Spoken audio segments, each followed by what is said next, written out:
আমাদের রংপুরে এমন একটি হোটেল, সেই হোটেলে নাকি গরুর ভাজা মাংস বিক্রি করা হয়। আজ আমি আপনাদের সঙ্গে শেয়ার করব এই হোটেলটির খাবারের দামগুলো কেমন এবং খাবারের মান কেমন এবং হোটেলটির লোকেশন কোথায়, আর এই সব কিছু নিয়ে থাকছে আজকের ভিডিও। তাই দেরি না করে চলুন ভিডিওটি শুরু করা যাক। আমি অনেকের কাছে শুনেছিলাম এই হোটেলের খাবারগুলো নাকি অনেক সুন্দর, তাই আমি ট্রাই করার জন্য এই হোটেলে চলে আসি। আপনারা এই হোটেলটি অনেকেই চিনবেন।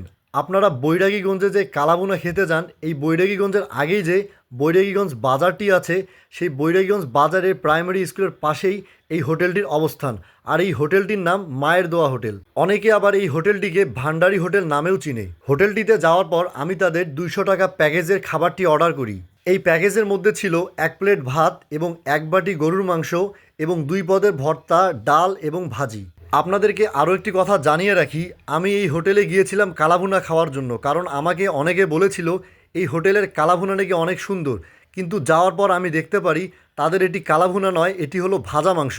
আমি যখন তাদেরকে এই কালাভুনা এবং ভাজা মাংসর বিষয়টি বলি, তখন তারা আমাকে বলে যে এটি তাদের কালাভুনা নয়, তারা 10 থেকে 12 বছর ধরে এই ভাজা মাংসর ব্যবসা করে আসছে। হোটেল কর্তৃপক্ষ এটিকে কালাভুনা বলে না, তারা ভাজা মাংসই বলে। যাই হোক, এবার আসা যায় খাবারের মান নিয়ে। আমি যখন প্রথম তাদের মাংসটি মুখে দেই, সেই মাংসটি ছিল অনেক শক্ত।